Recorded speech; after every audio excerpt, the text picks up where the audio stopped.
Bienvenue dans ce nouveau numéro du JT diplomatique. C'est depuis le King Plaza Arjan by Rotana que je vous accueille pour ce nouveau rendez-vous très particulier, car nous allons nous entretenir au sujet de l'encadrement du leadership et des initiatives de la femme africaine. La femme africaine est aujourd'hui confrontée à de nombreux défis climatiques, sociaux, économiques et bien d'autres, et nous allons tenter de répondre à certaines questions existentielles, pour ne pas dire fondamentales, en compagnie de mes invités que je m'empresse donc de vous présenter. Un parterre d'invités qui nous viennent globalement de Guinée-Conakry, du Sénégal, de Belgique, mais aussi d'Espagne, et c'est donc avec beaucoup de plaisir que je vais donc introduire mon premier invité. Il s'agit de son Excellence Madame Ngoné Ndoye, qui est ministre honoraire des Sénégalais de l'étranger, de l'extérieur. Je parle sous votre contrôle. Bien évidemment, vous êtes présidente fondatrice de l'ONG FEMIDEC, Femmes, Enfants, Migration et Développement communautaire. Vous êtes également représentante de pays du CSD. On aura l'occasion, bien évidemment, d'en reparler. Vous êtes la marraine, évidemment, d'honneur de Empowerment Women International, qui a d'ailleurs organisé à Kinshasa, au mois d'octobre, une conférence sur le thème précisément du leadership et des initiatives de la femme africaine.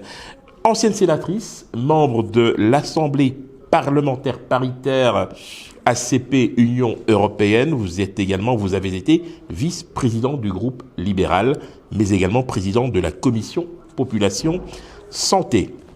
On continue avec votre profil, maire de Rufisque. Tout à fait. Donc ça fait quelques années déjà quand même. Vous avez eu à œuvrer en tout cas dans une entité territoriale, secrétaire général des femmes élues d'Afrique de l'Ouest, président de la commission femmes élues du Sénégal, et enfin présidente Afrique de Soleotop.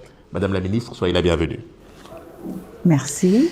Nous continuons avec notre deuxième invitée, une femme. C'est un plateau marqué du sceau de la parité que je vais donc vous proposer aujourd'hui. Amina Lutumba Ndoye, qui est la présidente fondatrice de Empowering Women International, qui a organisé à Kinshasa, c'était le 28 octobre dernier, cette conférence sur le thème précisément du leadership et des initiatives de la femme africaine. Vous êtes également présidente fondatrice des Parents Soulagés, ASBL, basée en Belgique. C'est bien cela. Vous êtes également cofondatrice et présidente des Femmes Noires, Femmes Africaines, mais également initiatrice de la Journée mondiale de la maman solo. Vous nous en direz tant tout à l'heure. Notre troisième invité, monsieur l'ambassadeur Cheikh Keïta, ambassadeur auprès de la Commission internationale des droits de l'homme. Vous êtes également ambassadeur auprès de l'Organisation mondiale pour la promotion des petites et moyennes entreprises, président de Open Business Africa, mais aussi de Bridge of Innovation. Vous avez également la casquette de président de l'Observatoire africain, panafricain du numérique. Cher monsieur José Ramón Sáez, merci, vous nous venez de Madrid, en Espagne. Premier séjour en RDC? Oui. Alors, vous êtes le CEO de Kids Company, vous êtes mécène bien connu de la fondation Look Good, Feel Better, on aura l'occasion d'en parler bien évidemment. Vous êtes aussi ambassadeur dans la campagne de sensibilisation contre le cancer du sein. C'est aussi une thématique qui vous tient à cœur, et vous êtes aussi lauréat du prix Halal Trophy.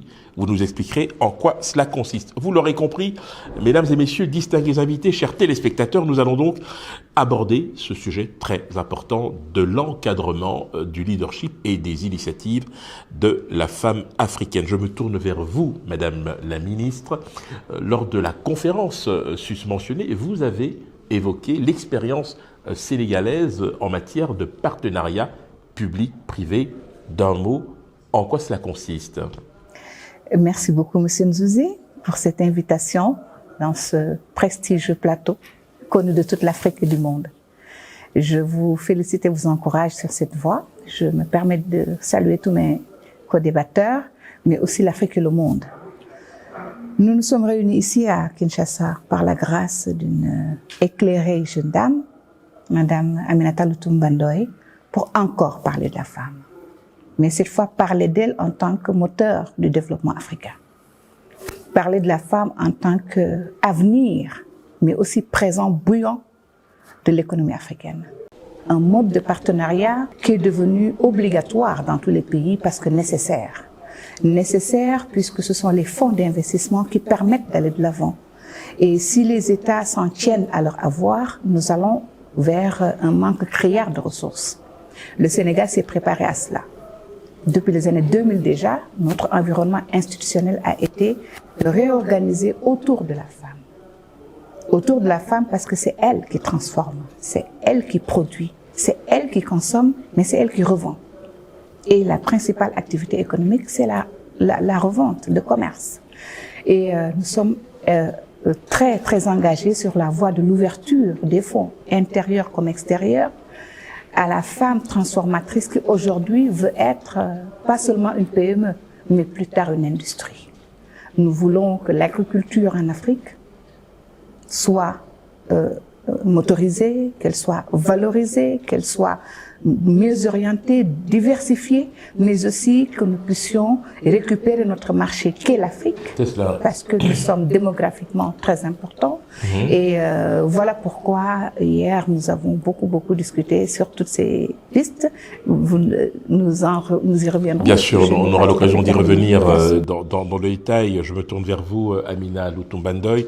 Alors, cette initiative, bien évidemment, était attendue depuis très longtemps. Vous avez, en créant Empowering Women International, tissé un réseau important à l'international avec des femmes basées dans différents pays du monde. Alors, peut-être pour ceux qui nous suivent et qui ne connaissent pas très bien votre organisation, d'abord, quels sont ses objectifs, ses missions et puis surtout, pourquoi avoir choisi Kinshasa pour cette première grande rencontre? Empowering Women International est un réseau de leadership d'excellence au féminin africain destiné à valoriser la femme dans toutes ses déclinaisons pour mettre du poids dans ce réseau, de la crédibilité et une vision qui devra se développer avec pérennité. J'ai fait appel à des parrains d'exception, dont 3 membres d'honneur du comité de parrainage, que nous avons ici présents, Madame la ministre Ngoné Ndoye, Monsieur l'ambassadeur Cheikh Keïta et Madame Nicole Bachoua Toumba.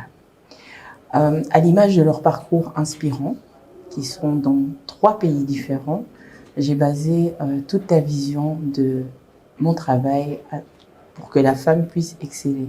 Alors 2 femmes très inspirantes dans 2 pays différents qui donnent le ton de leur résilience au travail face à la place de la femme à tous les niveaux, et leur parcours d'excellence est un moteur de valorisation pour toutes les femmes. Et j'ai fait appel à mon mentor, Monsieur l'ambassadeur Cheikh Keïta, qui lui est un monsieur qui se bat pour la femme, encadre et encourage. Donc à travers ces diverses casquettes, nous pouvons aussi trouver des chemins pour que les femmes continuent d'avancer. Pourquoi avoir choisi Kinshasa? Parce que je suis originaire du Congo, donc c'est quand même fondé par une Congolaise et je ne pouvais pas ne pas passer par la RDC pour commencer, mais à l'instar de l'Union africaine, le Congo est à l'honneur et nous passerons à Dakar l'année prochaine. Bonjour à tous, mon nom est Henri Désiré Ndouzi, producteur associé du JT Diplomatique. Aujourd'hui, j'ai l'immense plaisir de vous accueillir au Kin Plaza Arjan by Rotana, notre nouveau partenaire. Et c'est ici désormais que j'aurai l'immense privilège de vous accueillir pour vous entretenir des relations internationales. Vous le savez, le JT Diplomatique est le tout premier rendez-vous dédié aux acteurs de la vie internationale. L'occasion pour nous de donner la parole à celles et ceux qui font bouger le monde.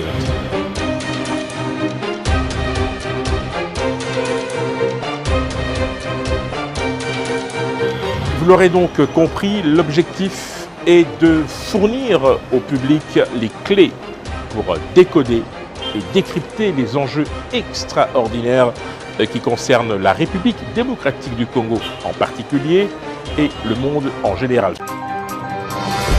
Ça se passe sur le JT Diplomatique, sur nos différentes plateformes. N'hésitez pas à nous suivre. Monsieur l'ambassadeur Cheikh Keïta, en votre qualité d'ambassadeur auprès de la Commission internationale des droits de l'homme.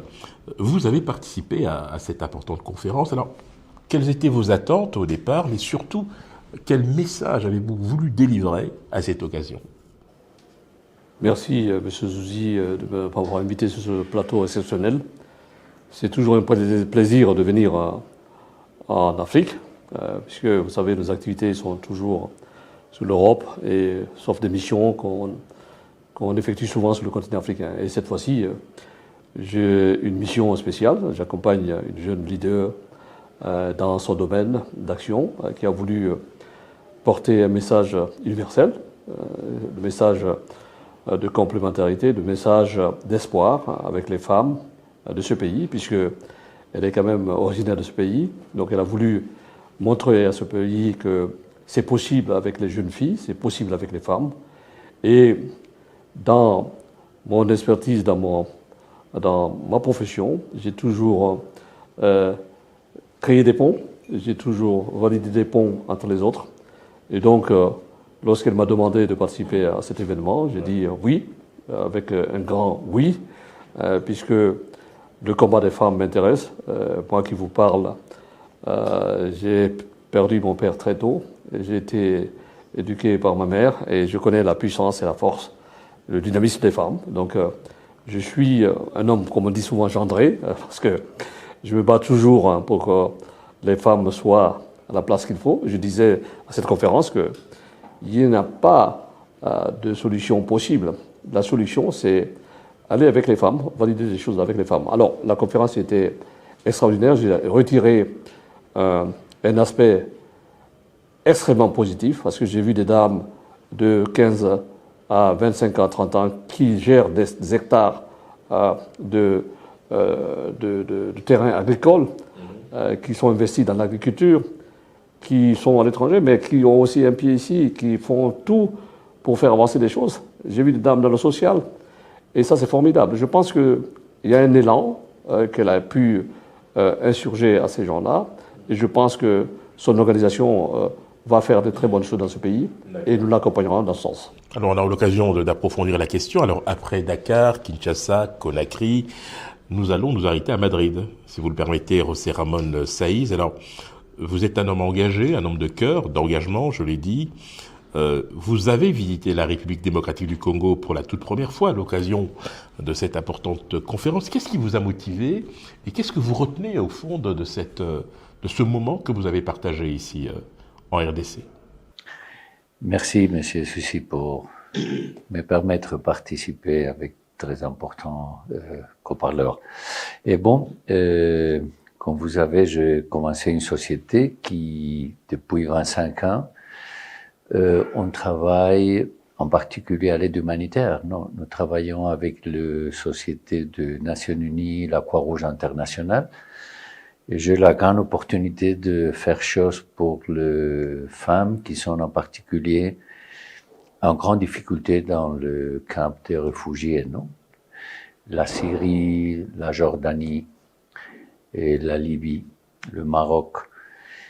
C'est un peu notre cœur on met notre métier de faire des choses adaptées pour eux, non? Pour les faire la vie un peu plus facile, non? Maintenant, j'ai eu la grande opportunité d'arriver à Congo avec de la main de deux grandes organisations qui, j'ai connu l'esprit, les choses de faire, et il m'a poussé pour collaborer ici, et avec un projet d'orphelinat ici, non? Ça, c'est qui m'a donné un peu l'énergie pour avancer un peu sur le continent africain, parce que le Congo, c'est un peu c'est loin pour les Espagnols, non? C'est vrai. Tout à fait. Pas tant que ça, on va dire ça comme ça. Oui. Encadrement du leadership et initiative de la femme africaine, de nombreux défis, Madame la Ministre, auxquels la femme africaine est confrontée aujourd'hui. C'est une réalité qui, au fond, concerne quasiment toutes les femmes, selon que vous soyez au nord, au sud, à l'est ou à l'ouest, ce sont quasiment les mêmes problématiques. Alors aujourd'hui, c'est vrai que la femme occupe une place centrale dans la société, dans le processus de développement. C'est pour cette raison d'ailleurs que depuis de très longues années, au niveau des Nations Unies, des efforts sont faits. On a évidemment en mémoire l'autonomisation de la femme, ce terme qui fait florès depuis maintenant presque 30 ans et qui est un moyen de renforcer d'une certaine manière les capacités de la femme dans un milieu parfois, je dirais, hostile. Madame la ministre, alors aujourd'hui, quelle lecture faites-vous du leadership et des initiatives de la femme africaine ? Je vais d'abord me féliciter. Je pense que nous devons nous féliciter des avancées parce qu'il y en a eu. Nous avons quand même eu quelques, comme je l'ai dit tantôt, l'Afrique bouillonne de stratégies et d'activités entrepreneuriales parce que nous sommes au niveau mondial la zone où on a plus de femmes entrepreneurs que d'hommes.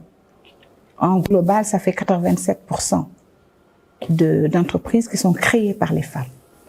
Elles sont innovantes, elles sont présentes, mais il y a quand même des construits identitaires qui les plombent un tout petit peu. Il y a des résistances, ce sont les construits identitaires. Nous sommes, je ne dis pas les hommes, mais en tout cas la société, voilà, la société choc de culture d'une certaine manière. Veut faire de nous des sédentaires, alors que la mobilité est le propre de l'homme. Il faut bouger, il faut se mouvoir, il faut présenter son produit, il faut échanger avec le monde. D'où cette perche que nous lançons à la connectivité à Internet, que nos enfants détiennent pour la plupart du temps et dont nous avons besoin. Aller sur le marché maintenant, le e-market se développe plus que directement les étals au marché. Donc les femmes sont en train de percer ce phénomène-là. Mais paradoxalement, il y a quand même une difficulté d'accès justement au niveau de la technologie. Parce que la femme africaine, dans sa grande majorité, est une femme qui est quand même tournée vers la ruralité. Je pars sous votre contrôle, bien évidemment. J'arrivais à la difficulté que l'avènement de la Covid-19 nous amène un peu à transcender. Parce que grâce à la Covid-19, je dis grâce vraiment, et on ne dit que quand c'est le bonheur, aujourd'hui on sait que les gens peuvent travailler depuis là où ils sont. Maintenant, est-ce que entre construire, grâce au PPP, des grands travaux d'autoroutes, de grands travaux de voies de passage de train, etc., de communication et de pistes de communication, entre construire physiquement cela et faire accéder la connectivité au fin fond de la ruralité, c'est lequel le moins cher? Parce qu'on pense quand même qu'avec les énergies renouvelables, avec le soleil et le vent que nous avons en Afrique, nous pouvons être connectés. La volonté politique, elle doit exister parce qu'elle ne doit pas dépendre des lobbies internationaux. Mais c'est pourquoi cette volonté politique nous amène à demander à ce que les femmes soient dans les instances de prise exécutive de décision. Pas seulement autour des assemblées et des collectivités, mais être aussi chef d'exécutif pour prendre des décisions qui leur seront favorables. Et la décision la plus favorable, c'est l'accès. Qui gère l'information gère le pouvoir. Avoir accès à cette connectivité, pouvoir être mobile, parce que sinon nous n'aurions pas pu avoir Madame Amina Lutumba Ndoye, qui est de la diaspora de la RDC, qui a mobilisé la diaspora d'Afrique pour venir en Afrique donner son savoir, sa disponibilité et son entre-gens. Donc cette mobilité, elle est capitale. Il faut que nous puissions aussi nous valoriser en utilisant notre démographie. Ceux qui sont passés d'abord par ce chemin nous montrent comment il faut faire. Ce n'est pas évident que l'Afrique soit trop peuplée, je ne pense pas, parce qu'elle est assez vaste et assez riche. Alors, elle est d'autant plus riche et vaste, Amina Lutumba Ndoye, qu'il nous faut néanmoins nous interroger sur la capacité de la femme à, je dirais, être un acteur de changement.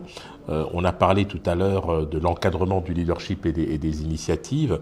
Vous-même, à partir de l'Europe, vous prenez des initiatives, mais de quels moyens disposez-vous, de quels outils disposez-vous pour précisément susciter chez la femme africaine à la fois cette prise de conscience et de responsabilité?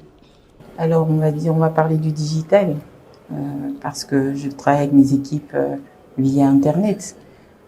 Ça fait quelques années et je les ai enfin rencontrées. Des femmes qui mènent tous mes combats sans poser trop de questions, en s'exécutant et en travaillant à la réalité du terrain. Motiver des femmes, c'est très simple. Il faut juste les valoriser et leur donner les outils qu'elles possèdent en elles. Quand vous dites qu'il faut les valoriser, est-ce que vous avez le sentiment que la femme est méprisée à l'heure actuelle sur le continent africain? La femme est méprisée, la femme n'a pas conscience de ses capacités tout simplement. C'est à elle de Elle n'ose pas. Elle n'ose pas. Elle est bloquée par les barrières de la société. Les résistances socioculturelles, Tout à par fait, exemple. tout à fait. Et donc, il suffit juste de lui donner cette impulsion, comme mes mentors ici présents, comme Monsieur Saïs, en m'accompagnant, me donne. Donc, moi, on me l'a donné, on m'a tendu la main, je tends la main à mon tour à ces femmes, mais en leur précisant bien que c'est elles qui vont faire partie du changement, qui vont pouvoir changer leur environnement. Et il suffit de savoir que les outils qu'on a au fond de soi sont vraiment les forces pour avancer. On n'a pas dit que tout le monde doit être ambassadeur, ministre, CEO d'entreprise. On a dit seulement qu'on doit avoir cette fierté, cette dignité de pouvoir avancer, cette dignité de pouvoir gérer et nourrir sa famille, cette dignité de pouvoir évoluer et rester fier. On ne peut pas, en fonction de là où on se trouve, on ne peut pas toujours avoir une grande réussite. Mais la première réussite, c'est d'être une femme debout, une femme capable qui peut regarder tout à chacun dans les yeux et avancer. Une femme debout, une femme connectée, mobile, qui peut évidemment communiquer. Digitalisation, hein. Pourquoi? Vous êtes le président de l'Observatoire panafricain du numérique, monsieur l'ambassadeur Cheikh Keïta. À la lumière de ce qui vient d'être dit, comment voyez-vous les choses? Comment les choses peuvent-elles s'articuler finalement? Écoutez, ça me parle, hein, ce qu'elle a dit. Pour avancer et pour aider, j'aime pas trop ce terme-là, il faut ouvrir les perspectives d'avenir réelles pour la jeune féminine. L'État a son rôle à jouer. Lorsque j'ai lancé en 1999 l'Observatoire panafricain du numérique pour le développement, personne ne savait qu'il y avait le Covid qui arrivait. J'avais commencé à projeter que nos États doivent prendre conscience de cette révolution numérique pour le valider et pour la transformer en une révolution industrielle. Parce que le numérique est important. Savez-vous, le digital nous permettra d'organiser les choses d'une façon extraordinaire, extrêmement, vraiment optimisée au niveau de la décision. C'est avec l'intelligence artificielle. Le digital est important. Mais pour amender dans le sens de Mme Amina, dans les perspectives d'évolution de son organisation, il faut que les États s'organisent à créer des poches de complémentarité et au niveau de décision pour qu'on puisse rayer les univers de sécheresse au niveau de la connectivité. Il faut des moyens pour ça. Il faut des moyens pour ça. Où peut-on les trouver, Et ces moyens? la décision. Lorsque nous avons lancé l'Observatoire panafricain numérique, nous avons proposé un Sovereign Act for Internet. L'acte souverain pour l'Internet. C'est-à-dire, ça veut dire quoi? Il faut que les États prennent la décision de dire, voilà, aujourd'hui, l'Internet, c'est un acquis, mais vous avez les grands mastodons de l'Internet qui verrouillent tout dans le monde, c'est-à-dire les GAFAM, qui rentrent, Google, Amazon, Facebook, qui rentrent en Afrique sans taper la porte, tout à fait, oui. et qui font ce qu'ils veulent. Alors, l'acte souverain pour Internet que nous avons proposé, c'est de voir comment taxer ces GAFAM afin de créer des outils nécessaires pour créer des infrastructures numériques pour qu'à Dakar ou à Conakry, on puisse parler à un villageois qui est à 300 à 400 km et que les villageois ressentent que finalement, ils ne sont pas dans un désert culturel, ils ne sont pas dans un désert de connectivité. Et nous avons demandé que la connectivité de l'Internet et que l'Internet soit considéré comme un élément essentiel de vie et que finalement, nous puissions arriver à la connectivité gratuite. Parce que c'est ce qu'il faut. Vous savez, nous devons promouvoir l'enseignement, l'éducation. Et demain, les enfants qui vont aujourd'hui à l'école à pied, mais n'iront pas à l'école, ils resteront à la maison. Ils vont être formés par le e-learning. Et si on ne met pas les choses à plat et que finalement le coût de la connectivité soit gratuit pour l'e-formation, ben nous aurons des problèmes. Il faudrait qu'on migre à cela. C'est cela la réalité de l'Afrique, parce que l'Afrique est un grand continent. Nous avons commencé déjà à nous approprier de cet outil. Si nous y mettons la force et les décisions des États, je pense que l'Afrique sera Déjà, nous sommes le berceau de la civilisation. Nous serons le berceau de l'univers informatique et de l'univers du numérique. Une belle ambition qu'il faudra concrétiser. Une fois de plus, monsieur l'ambassadeur, on aura l'occasion d'y revenir. José Ramón Sáiz, je me tourne vers vous. Vous êtes un mécène bien connu. Ce qui vient d'être dit vous interpelle, j'imagine, par rapport justement à la capacité qu'aurait le continent africain à favoriser un meilleur accès justement, je dirais, au numérique et autres. Vous intervenez régulièrement dans le domaine humanitaire, vous l'avez dit vous-même, vous avez travaillé et vous travaillez toujours avec notamment le système des Nations Unies. À la lumière de ce qui vient d'être dit, quelle serait la bonne stratégie justement pour permettre d'une part que la femme africaine dans, je dirais, sa construction puisse accéder à ces outils-là, et puis surtout comment peut-on y arriver? Bon, vraiment, c'est un grand projet et les sociétés privées, et nous devons connaître qu'est-ce qu'il peut faire la femme dans ces nouvelles évolutions que la ministre a parlé, qui doit sortir de l'agriculture basique pour survivre, non? Parce que maintenant, son travail, c'est très concentré en survivre, la famille, les enfants. Et pour les sociétés, une société privée comme nous, qui avons l'opportunité de travailler à côté d'organisations humanitaires, je connais parce qu'on a l'intérêt, mais je crois que aussi on doit approcher la situation à l'accompagner, non? À l'accompagner, il y a, avec la participation, le conférences comme celle-ci, on doit mettre plus proche de nous qu'il y a une grande opportunité pour femmes qui sont préparées, qui ont la capacité de travailler avec nous, non? Même dans notre pays, mais après dans son pays. Parce que elle, sans doute, doit être le moteur. Tout à fait. Qui change chaque pays, non? Femme actrice et moteur de changement, il en sera question dans la seconde partie. Nous nous retrouvons après une courte pause. Bonjour à tous, mon nom est Henri Désiré Ndouzi, producteur associé du JT Diplomatique. Aujourd'hui, j'ai l'immense plaisir de vous accueillir au King Plaza Arjan by Rotana, notre nouveau partenaire, et c'est ici désormais que j'aurai l'immense privilège de vous accueillir pour vous entretenir des relations internationales. Vous le savez, le JT Diplomatique est le tout premier rendez-vous dédié aux acteurs de la vie internationale. L'occasion pour nous de donner la parole à celles et ceux qui font bouger le monde.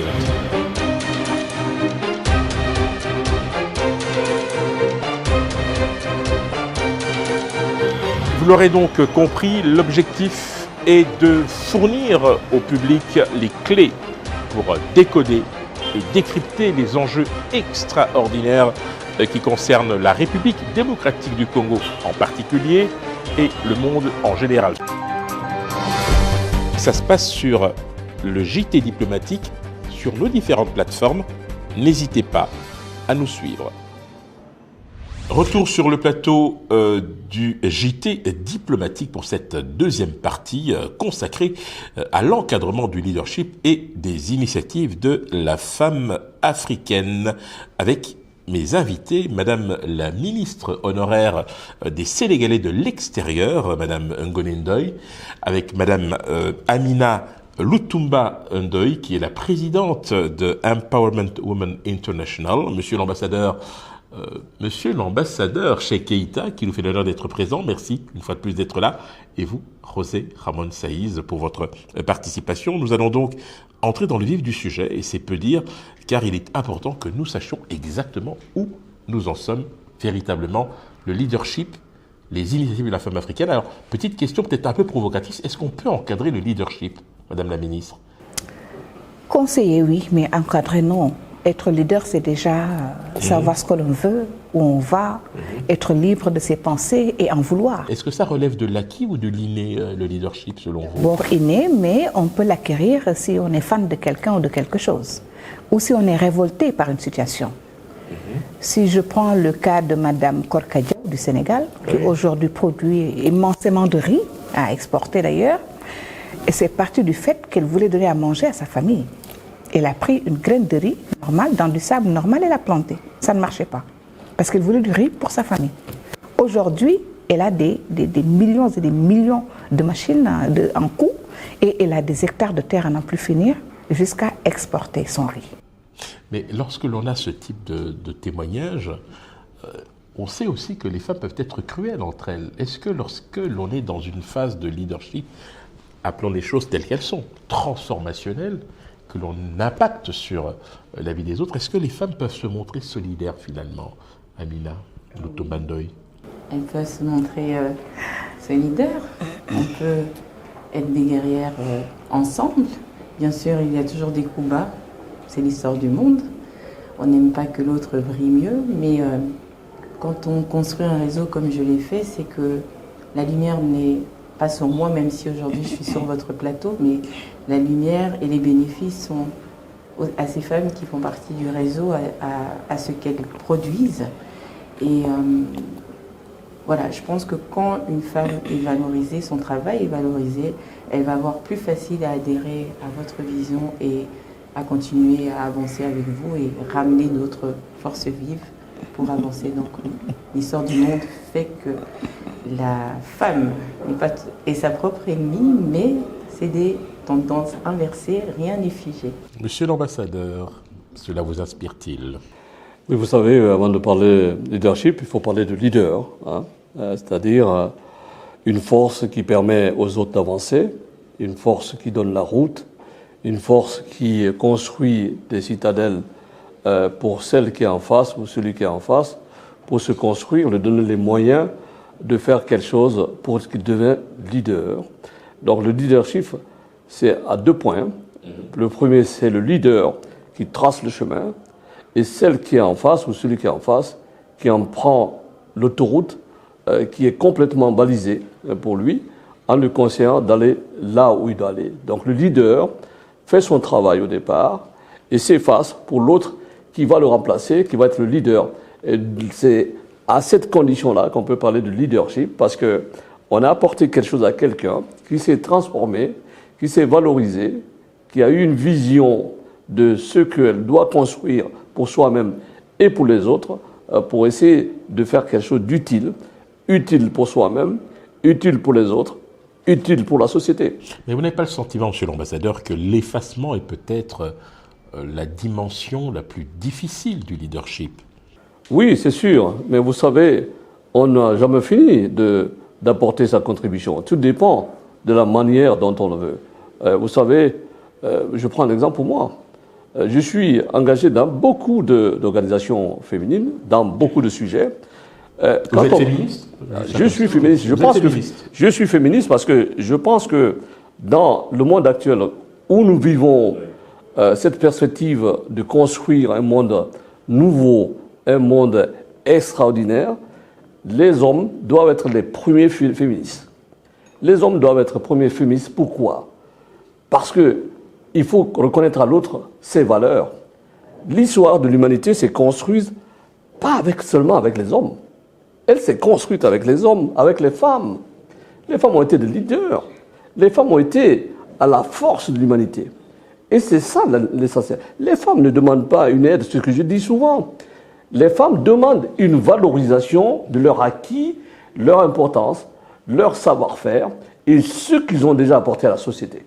Vous savez, c'est important qu'on dise demain, voilà, on a fait ça grâce aux femmes. Et ce n'est pas grâce aux femmes, c'est grâce à l'ensemble des acquis et de la connaissance des femmes. Vous adhérez, Madame la Ministre? Je voudrais le remercier déjà parce que c'est important d'avoir un partenaire aussi clairvoyant. Mais rebondir sur deux choses. D'abord, à la question posée à mon Amina, sur la rivalité. Les hommes sont plus cruels entre eux. Le fait est qu'on ne le sait pas, on ne le voit pas. On ne le dit pas. On ne le dit pas. Les femmes ne sont Et pas ils en mettent... Les hommes sont cruels entre eux parce qu'ils se font des combats à mort. Sauf que c'est la femme qu'ils utilisent la plupart du temps et c'est la femme qui est devant. La déformation culturelle fait que, puisque nous sommes une société matrimoniale en Afrique, les femmes veulent la perfection. Chacune veut le meilleur pour elle-même, pour sa famille, pour sa concession, pour son quartier, pour sa société. Et ça vient au devant de la scène que les femmes se mettent en compétition. Mais la compétition que les hommes se mettent est encore plus féroce. Et c'est dans cette compétition d'ailleurs que nous allons au niveau national et international, mais en tout cas au niveau des instances de décision macroéconomiques. Ils ne se pardonnent rien. Ils s'arrachent les marchés à coup de beaucoup de choses. Hein. Donc c'est quelque chose qui est inné à l'être humain. Maintenant, ce leadership de femmes dont nous parlons, de femmes éclairées qui doivent être devant et tracer la voie, il faut non seulement laisser éclore, mais il faut l'accepter parce que c'est un leadership qui existait bien avant que nous ayons ces questions de genre ou ces questions de sursaut, de valorisation de la femme. La charte du Mandé... Vous m'enlevez les mots de la bouche, effectivement. Tout à fait. C'est tout à fait bien avant tout ce que nous disons bien aujourd'hui. Évidemment, non, tout à fait. Et les femmes ont toujours conduit les politiques en Afrique, elles ont toujours conduit les orientations, elles ont toujours été devant de la scène, mais elles ont toujours prêté la parole aux hommes. Parce que la dignité africaine fait qu'une femme de classe et de valeur ne parle même pas très fort. Elle ne parle pas dehors. Madame la ministre, mais elle fait porter sa parole. Je voulais ajouter quelque chose. Vous savez, il y a un mot qui a une importance et qui me parle à chaque fois quand je suis en Afrique. C'est le mot de la solidarité. La solidarité. Ce mot-là, elle est africaine, pour moi. Les femmes ont été à l'aune de cette pratique solidaire. Le social est né de cette solidarité, le social. Aujourd'hui, nous avons des États qui avancent avec des problématiques diverses.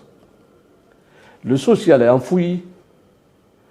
Nous devons travailler pour l'extirper, pour le mettre sur la table, afin qu'on puisse prendre les valeurs réelles de nos sociétés. L'Afrique, c'est le social et la solidarité. L'économie vient après. Nous devons tout à fait bâtir quelque chose sur cette base-là, ce que nous sommes, et donner la pulsion économique pour engendrer cet acte social et de solidarité. Vous savez, moi j'ai grandi avec ma mère. Il y avait des jeunes filles et des jeunes garçons qui étaient venus à la maison parce que leur maman était venue au marché. Leur maman a dit à ma maman, écoutez, on va vous laisser cette fille, on viendra la chercher. Ils ne sont jamais venus la chercher. Ils ont appelé simplement et dit, ah, c'est ta fille, il faut t'en occuper. Maman l'a inscrit, on les a inscrits à l'école. Ces filles-là ont grandi avec nous. C'est ça la force de la solidarité. Nous ne devons pas le perdre. Alors, précisément, on va traverser la Méditerranée, José Ramon Saïz, avec ce qui vient d'être dit justement. Est-ce que vous pourriez partager avec nous l'expérience espagnole? La femme espagnole aujourd'hui est-elle confrontée aux mêmes problématiques que la femme africaine? Oui, sans doute, c'est un peu différent parce que bon, l'Espagne, il a eu un développement plus grand. Bien évidemment. Et maintenant, mais en Espagne, on reçoit beaucoup d'immigration, comme vous savez, du nord de l'Afrique, du Sahel aussi. C'est le premier pays aussi que l'Italie qui reçoit des personnes qui sont culturellement différents, avec différentes éducations, avec de grandes difficultés dans son pays. Et il arrive à l'Espagne pour trouver une opportunité. Non? Chez nous, dans notre société, nous avons plusieurs des personnes d'autres pays qui ont arrivé pour... Mais toujours, c'est un peu la volonté de le propriétaire, de le management de la société qui doit ouvrir un peu les yeux à ces personnes qui cherchent une opportunité. Est-ce que la notion de solidarité est-elle suffisamment présente dans la société espagnole? Oui, je crois que oui. L'ambassadeur avant parlait le mot de la solidarité. C'est vrai, Espagne, c'est un pays qui est solidaire. Les Espagnols ont sorti anciennement autres pays à travailler, à l'Amérique, à l'Europe. Et maintenant, c'est un grand... La migration, c'est vraiment le qui du monde actuel. Non? Partout, les personnes changent de pays, cherchent de nouvelles opportunités. Et ce n'est pas facile, non?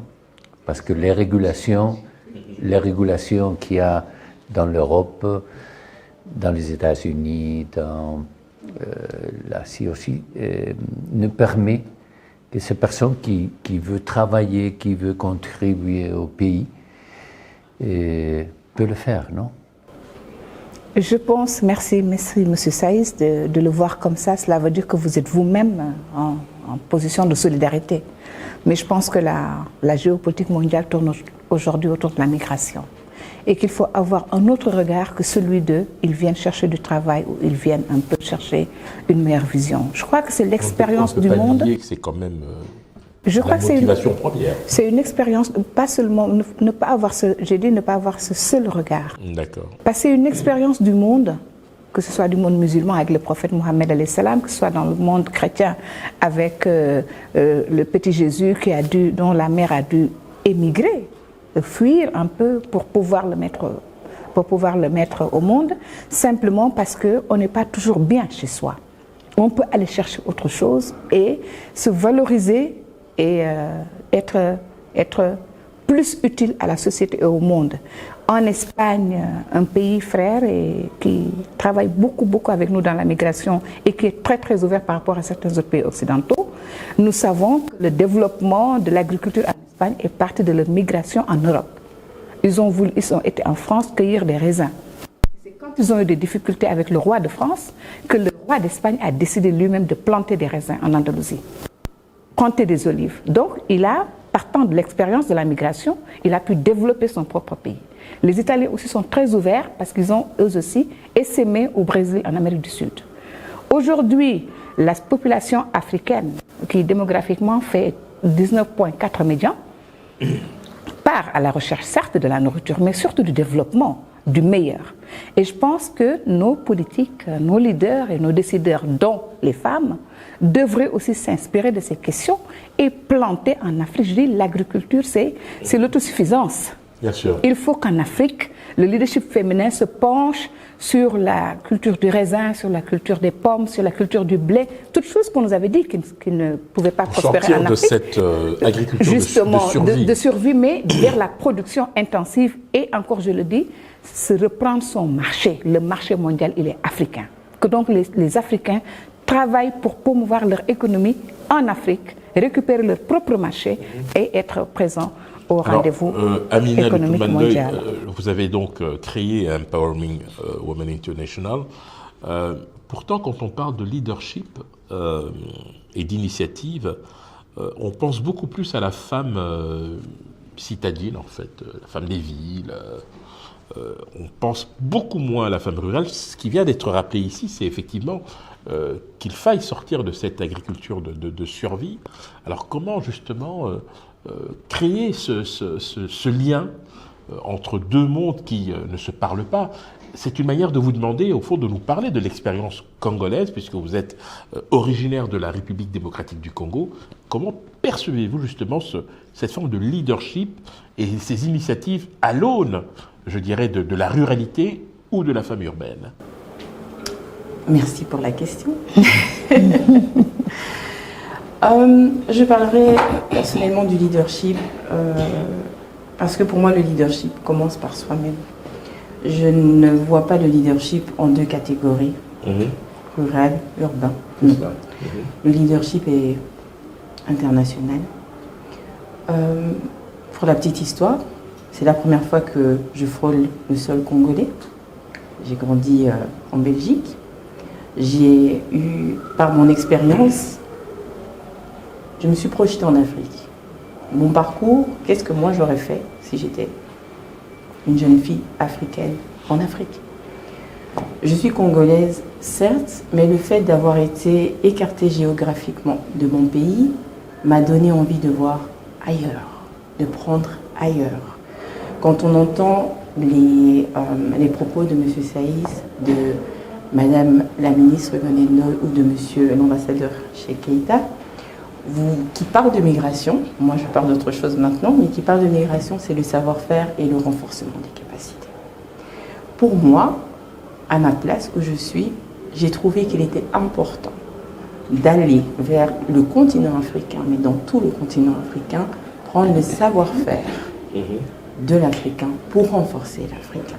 D'où mes 3 membres d'honneur du comité de parrainage ont 3 nationalités différentes, à des niveaux d'excellence.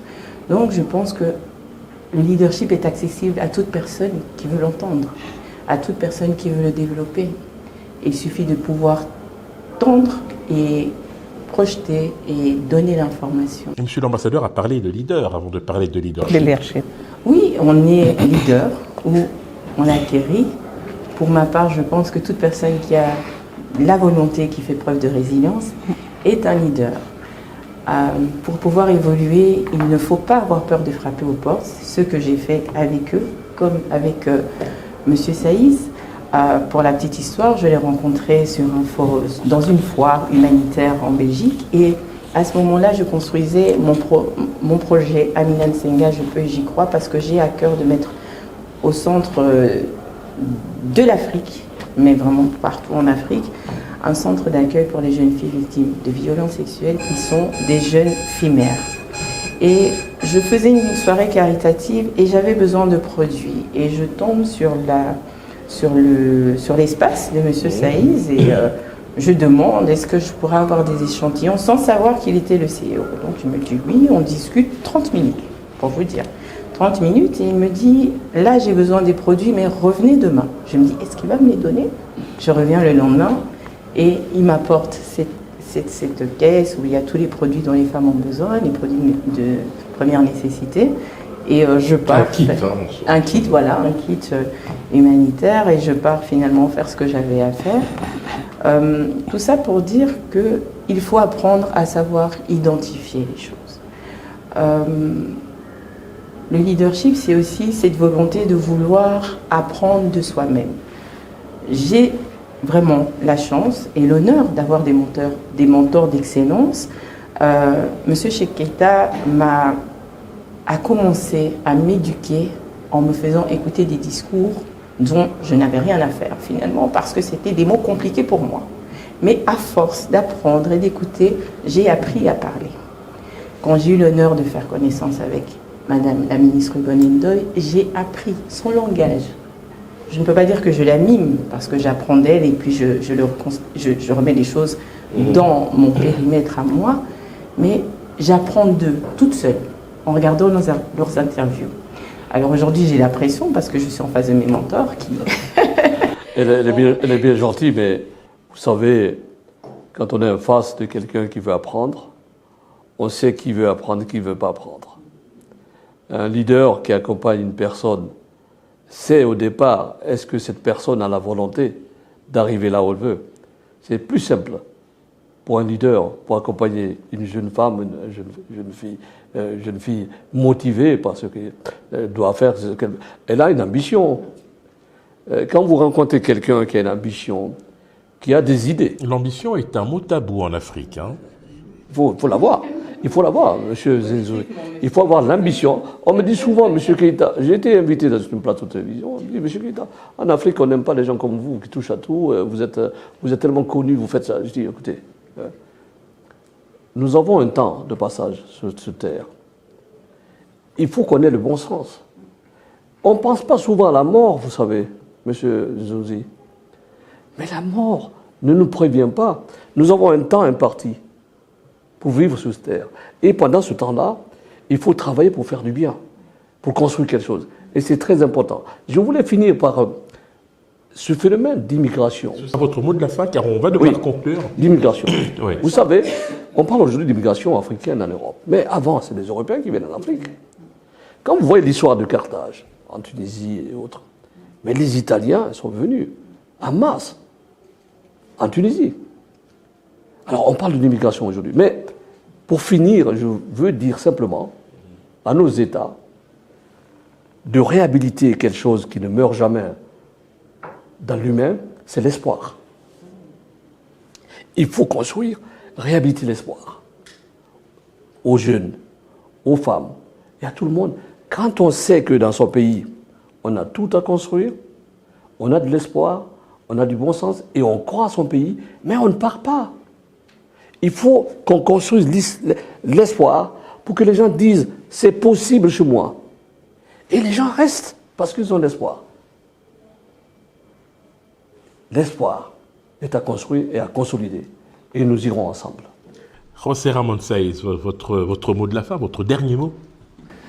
Bon, je suis vraiment encouragé pour faire des choses, non? Parce que, comme disait monsieur l'ambassadeur, on a le temps de vivre et de mourir. Tu ne sais pas qu'est-ce qui va arriver demain. Et si tu peux faire quelque chose, on doit le faire, non? Avec les petites graines de tout le monde, on fait une grande dessert de sable, je ne sais pas, dessert de sable. Oui, le grand dessert, oui. Oui, c'est ça. Madame la ministre, votre mot de la fin? Encore vous remercier, parce que c'était vraiment très très important. Le temps n'était pas Amina. suffisant, c'est un vaste sujet. J'imagine, mais on y reviendra. Nous y reviendrons. Remercier Amina, l'encourager, lui dire que c'est elle la lumière. Il faut qu'elle veille à ne jamais s'éteindre. Pensez aux femmes africaines et leur dire que nous avons tout. Ne pensons pas que nous n'avons rien. Nous avons tout. En pôle position. Les populations sont jeunes, ambitieuses, la nature est clémente, l'écologie est bonne. Amina Lutumba Ndoye, vous avez été abondamment citée.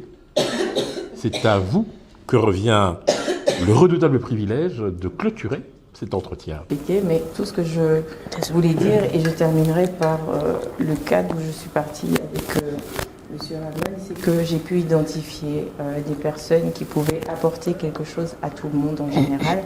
M. Ramón Sáiz, pour son expertise au niveau de l'humanitaire et sa facilité à produire des kits de tout genre, que ce soit au niveau de la santé, que ce soit au niveau de là où on vit en temps de guerre, dans la forêt. Il a fait des kits pour mes équipes pour qu'elles puissent aller porter la bonne nouvelle dans les coins les plus reculés. Et Madame la ministre Ngoné Ndoye, qui est une femme, et Madame Nicole Toumba Bachoua, qui sont des femmes qui ont des positions où elles peuvent apporter finalement la solution, elles peuvent crier plus fort que moi pour faire valoir les droits de la femme. Donc il faut savoir un peu se positionner. Monsieur l'ambassadeur Cheikh Keïta, avec ses sociétés, peut aussi encourager ces femmes, les mettre sur le bon rail. Donc finalement, il faut savoir identifier, il faut savoir l'idée. Alors savoir l'idée, c'est comme vous l'avez dit, c'est s'effacer. Voilà qui clôt de fort belle manière cet entretien relatif à l'encadrement du leadership et des initiatives de la femme africaine. L'occasion pour moi ici de remercier très sincèrement mes invités pour leur disponibilité. Madame la ministre Ngoné Ndoye, merci. Merci vraiment beaucoup d'avoir fait le déplacement de Dakar pour nous honorer de votre présence sur le plateau du JT diplomatique. Monsieur l'ambassadeur Cheikh Keïta, auprès de la Commission internationale des droits de l'homme, merci beaucoup également d'avoir honoré le JT diplomatique de votre présence. Monsieur José Ramón Sáiz, merci beaucoup une fois de plus. Et surtout, bonne chance pour la poursuite de vos activités. Votre engagement vous honore. Et vous, Madame la présidente de Empowering Women International, Amina Lutumba Ndoye, merci beaucoup et surtout félicitations pour cette conférence que vous avez organisée à Kinshasa à l'occasion donc de ce thème important. Nous aurons l'occasion d'ailleurs d'y revenir dans nos prochaines émissions tant ce thème reste évidemment d'actualité, celui du leadership et de l'initiative, des initiatives de la femme africaine. Je vous retrouve très prochainement, même heure, même lieu, sur le plateau du JT diplomatique. À très bientôt.